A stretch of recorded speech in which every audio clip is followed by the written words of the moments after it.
안녕하십니까. 7월 31일 어느덧 이달 마지막 날을 맞이했습니다. 월요일 오전 11시를 막 남겼습니다. 이 복중더위가 이례적으로 폭염 속에서 폭우가 쏟아지는 이런 아주 무서운 날씨가 계속되고 있습니다. 이럴 때는 조금만 어떤 자극을 받아도 짜증나기 마련인데, 오늘 하는 얘기도 결국 짜증스러운 얘기일 수밖에 없는데 좀 덜 짜증나도록 얘기를 하도록 노력해 보겠습니다. 대한민국이 G7 국가, 제1 G7 국가는 그게 이제 소득 수준이나 자유민주 체제를 지키는 것을 우선으로 한 나라, 미국, 캐나다, 일본, 영국, 독일, 프랑스, 이태리, 요게 제1 G7 국가인데, 요것을 G10으로 세 나라를 더 늘려서 G10, G10 국가로 숫자를 늘려야 되겠다는 움직임이 미국을 중심으로 일어나는데, 일본이 반대한다는 겁니다. 그 세 나라 증가 부분에 이제 한국, 인도, 오스트레일리아, 요거 세 개를 보태가 그랬더니 일본이 아세아에서는 현재 G7 국가가 일본밖에 없는데 G10이 되면 대한민국하고 두 개가 되니까 뭐 언짢다 이거겠죠. 뭐 그런 설이 있습니다. 근데 아마 그럴듯해요. 근데 지금 제가 말씀드리는 한국이 G7 국가라고 하는 것은 제2의 G7 국가. 이것도 국제사회에서 널리 통용되는 개념인데, 이것은 인구가 5천만 이상, 국민소득 개인당 3만 불 이상, 그리고 자유민주 질서 체제를 공유하는 나라. 그러니까 미국, 일본, 영국, 독일, 프랑스, 이태리, 한국. 그러니까 제1 G7 국가에서 캐나다가 빠진 자리에, 캐나다는 인구가 2천만밖에 안 되니까 그게 이제 한국에 들어가서 G7 국가에 등극한 게 틀림없습니다. 자, 현재 G7 국가 또는 제2의 G7 국가에 한국을 빼고 그 나머지 6나라들은 자유민주 질서를 우리와 공유하지만은 그 나라 정치 현상을 보면 국회, 정당, 국회의원의 활동이 어떤 궤도 위에서 예측 가능한 정치 활동, 정당 활동, 선거 제도를 가지고 있다. 그러니까 선거가 되면 공천권 때문에 소용돌이가 일어나고, 그 다음에 평시에는 국회가 국회의원들끼리의 편싸움으로 날이 새고 날이 저무는 이런 일은 없다. 근데 유독 G7 국가에 들어간 한국이 이걸 바라다 보면 G7 국가에서 내려앉을 가능성이 현재 있다. 제외해야 되겠다. 한국은 소득도 늘어나고 뭐 다 좋은데 이게 이 정치 모양이 이래서 되겠냐 하는 소리가 나올 단계에 와 있다. 지금 문제는 국회, 그리고 정당, 그리고 국회의원입니다. 이게 지금 매일 소용돌이를 일으키고 있어요. 제가 아침에도 그 종편 이 세 개를 돌려서 보는데 그 막 보고 여기 앉았습니다. 그것도 뭐 맨 그 얘기예요. 결국 뭐 국민의힘당, 그 다음에 민주당, 이재명, 이낙연, 그냥 치고받고 하는 소리, 이쪽 저쪽 나와가 얘기하는 거 전혀 반대되는 소리를 지르고, 국민 입장에서는 이게 이렇게 짜증날 수가 없다. 그게 결론을 말씀드리면 대한민국 국회는 국회가 아니다. 국회가 아니다. 박찬종 너 심한 말을 하지 않았냐 이런데 제가 비난받을 각오로 말씀드립니다. 국회가 아닙니다. 국회가 뭔지 여러 번 말씀드렸지요. 국민대표자 회의. 요게 줄임말인데 지금 저게 국민대표자 회의입니까? 아니지요. 정당 대표자 회의지요. 아니지요. 정당 내의 실력자를 대표하는 졸개들을, 심한 말입니다만 졸개들을 모아놓은 집단, 그 회원 집단이에요. 국회회원. 어떤 회원? 각 당의 실력자, 최고 지도자가 생산해낸, 공천권을 휘둘러 생산해낸 그 국회의원들이 졸개가 돼가지고 거기 회원이 돼갖고 4년 임기 동안에 한번 말씀드렸지요. 1인당 국회의원 50억 원, 1조 5천억 원을 소비하는 그런 집단인데 매일 싸우고 있어요. 이 국민이라는 존재가 저들에게는 없는 겁니다. 자신이 국민 대표자 회의에 대표로 뽑힌 의원이라는 자각도 전혀 없어요. 특히 그게 20대 국회 그리고 현재 21대 국회에 와서 아주 현저해졌어. 심하게 말하면 이 똥통 덩어리를 만들어놔서 우리 헌법 41조 뭐 이 조문을 이렇게 대하는 거 삼가해야 되겠는데 오늘 아침에 부득이 얘기할 수밖에 없는데 헌법 41조는 이렇게 되어 있습니다. 국회의원을 어떻게 뽑느냐? 국민이 보통 평등 비밀 직접 투표로 뽑는다. 그러니까 모든 표는 등가치가 있고 계급 정당이라든지 이런 게 없다. 그러니까 어떤 당에서 공천을 했든지 간에 국민은 그런 절차로 뽑고 그리고 헌법 46조 그 국회의원은 누누이 말씀드린 것처럼 국가 이익을 우선하여 양심에 따라 직무를 행한다. 이렇게 되어 있는 겁니다. 국민이 직접 뽑은 국민 대표자. 그러니까 너희들은 당연히 정당 공천을 받았다 하더라도 그 기본은 국가 이익을 우선하여 양심에 따라 직무를 행한다. 거기에 위반하면 그건 국회의원이 아니다. 아니면 어찌 되느냐? 쫓아내야 된다. 근데 쫓아내는 절차가 헌법에 없어요. 이게 87년 이 현재 개정 헌법을 만들 때 제가 제1야당의 초안을 만든 사람인데 이 제 실수입니다. 이 국회의원 소환 제도가 있었어야 돼, 이게. 아니면 국민이 더 적극적으로 정당 해산권을 행사하는 조항이 있어야 되는데. 그러니까 이 국회의원 집단의 구성원 국회의원이 여야를 막론하고 이 공천을 준 지도자나 세력에게 맹목적으로 복종하고 일단 국회의원이 됐다. 되고 나면 차기 공천권을 누가 행사하느냐. 여기에 온갖 신경을 곤두세워가지고 그리고 그가 시키는 대로 졸개 노릇을 하고 있다. 이게 오늘의 현실입니다. 뭐 더 말할 필요 없이 그 민주당을 봅시다. 이재명 의원을 빼고 168명입니다. 168명이 어찌 되느냐. 철저하게 이재명 의원, 그 사람이 당대표니까 당대표의 여러 가지 사법 리스크에 대한 방탄, 울타리의 이게 이 성벽을 쌓는 성벽의 벽돌, 좋게 말하면, 더 세게 말하면 이 졸개로 이게 방어를 하고 있다. 이재명 의원을 삥 둘러서서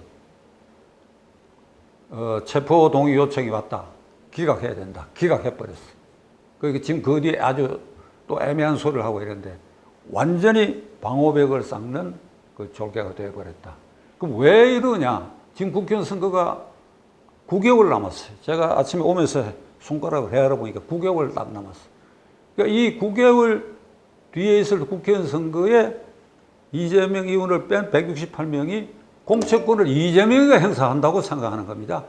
이 순간에는 그러니까 뭐 지난주일에 뭐 괴담 이른바 이런 찌라시가 돌아다닌다. 이래가 아침에 제가 본 방송에 무슨 민주당의 당직자가 나와가지고 그건 찌라시 수준이다. 그리고 국민의힘당은 뭐 민심이 반영되는 거다. 이런 이게 논쟁하는 걸 봤는데 제가 오늘 현재 이 시간에는 168명의 머리에는 이재명 대표가 감옥에 가는 한이 있더라도 그의 영향력 아래 공천권이 행사될 것이다. 그러니까 그를 거슬리는 발언을 할 수가 없다. 이재명 대표는 개딸들의 논리에 의하면 철저하게 애국자고 신성시되고 깨끗하고 훌륭한 지도자로 되어 있습니다. 그런데 여기에 동의하지 않는 국민의 수가 저는 많다고 생각합니다.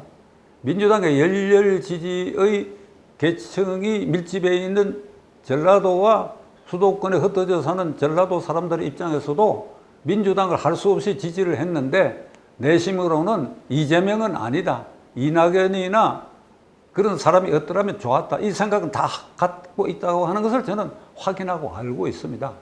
그런데 국회의원들은 공천권을 훼손하면 공천 못 받을까 이렇게 두려워하는 것입니다. 용기가 없지요. 용기가 168명. 용기가 없는 겁니다. 계속 국회의원 하는데 목을 매달아 놓으니까 그런 겁니다. 근데 그 중에서 제가 딱 3명은 공개적으로 이름을 거명하려고 합니다. 이게 대전 출신 이상민 의원, 오늘 아침부터 방송에 나와서 세게 얘기를 했어요. 그 소신대로 얘기합니다. 조응천 의원 소신대로 얘기를 해요. 그 다음에 최고위원을 지내고 지난 선거에 부산 연제구에서 낙선한 김혜영 전 의원. 그러니까 민주당으로 보면 부산은 거기 적지지요. 아주 험지입니다. 근데 그거 가서 한 번 당선됐고 두 번째는 당선이 안 된 그 전 최고위원. 이 세 사람은 이런 각오를 한 것 같아.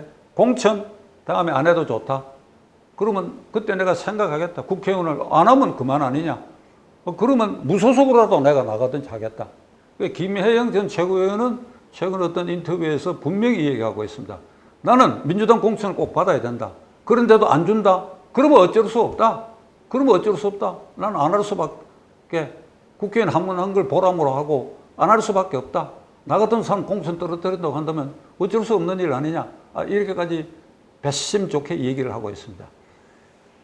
이런 세 사람 외에 딱 중간에 서서 이쪽 편도 괜찮아 보이고 저쪽 편도 괜찮아 보이는 말을 하는 사람이 그 텔레비에 자주 나오는 몇몇이 있는데 이건 내가 보기 회색 분자야. 기회주의자들이고 그 이름을 내가 얘기 안 하겠습니다. 이거면 이거고 저거면 저거다. 지금 말씀드린 이상민, 조응천, 김혜영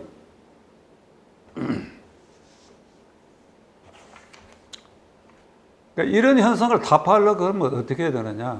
공천권이 국민에게 주어져야 되는 거예요. 국민. 그러니까 국민의 입맛과 국민의 생각에 맞는 공천 제도를 만들어 가지고 그래서 예측 가능한 공천이 이루어져야 그래서 뽑힌 국민대표자 회의에 그것을 진정 국회의원이라고 할 수 있고 그래서 그 국회의원이 헌법 46조 자율권을 지켜야 된다. 그겁니다. 해답은. 국민의힘당 얘기를 하겠습니다. 비슷합니다. 국민의힘당. 국민의힘당은 20대 국회에 이어서 21대 국회에 다 공천 파동을 겪었는데 21대 국회는 이 윤석열 정권 들어서기 전에 이루어진 공천인데 그래도 현역 의원 110여 명은 이게 실세 눈치를 지금 보고 있어요. 그러니까 입조심, 행동조심하고 있는 것은 그건 뭐 민주당이나 비슷한데 그러나 국민의힘당에는 이재명과 같은 그 엄청난 사법 리스크를 깔고 앉아있는 그런 요소가 없기 때문에 그 좀 덜해 보이지만은 실질적으로는 국민의힘당 의원들도 마찬가지다. 특히 PK, TK 지역이 대부분이니까 거기는 공천만 받으면 되는 지역이니까 그러니까 새로 바뀐 정권 아래서의 실세가 누군지 눈치 보기는 마찬가지다.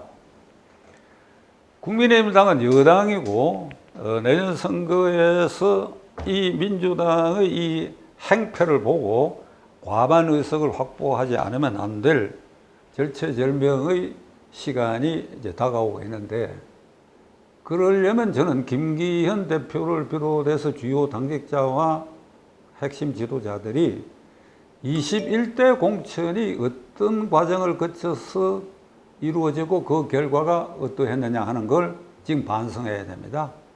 반성을 해서 그것을 거꾸로 해야 된다. 자, 21대 국회 어찌 됐느냐?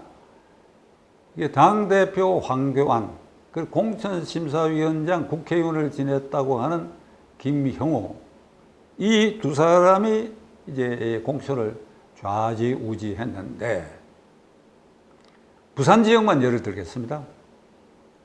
적어도 4군데 이상의 지역에서는 이 돈 냄새가 나, 돈 냄새. 이 공개방송에서 이 얘기하기가 좀 거북합니다만은 정규재 TV의 정규재 대표가 그 21대 선거에 몸으로 부딪힌 일이 있는데 그가 몸으로 가지고 있는 여러 증거 때문에 이거 사법 처리 대상이 될 곳이 여러 명이다. 누가? 공천심사위원장과 공천받은 X들. 그 말을 다 했지요. 뭐 어떤 지역은 공천신청 마감이 5시까지인데 심사위원장이 8시로 연장해갖고 그 새로운 사람을 신청해서 글을 그냥 찍어 넣는 거. 그 부산 영도 중구만 하나 얘기를 하겠습니다. 황보승이라고 하는 여성 의원이 그 공천을 받았는데 처음에 그게 강력하게 뛴 어떤 변호사가 있어요. 저도 잘 압니다. 그런데 공천심사위원장이 어떻게 했는가 하니까 그 변호사를 옆에 지역에 가서 뛰라. 그거 가서 전혀 활동할 일도 없는데 그거 가서 그 공천 경쟁하라 그러고 여기에 황보승이라고 하는 시의원 출신을 그냥 갖다 꽂았어요. 이런 식입니다. 그 결과가 어찌 됐지요? 무슨 뭐 깨끗하지 못한 무슨 파동을 겪고 얼마 전에 내년 선거 입후보하지 않겠다 그랬잖아요.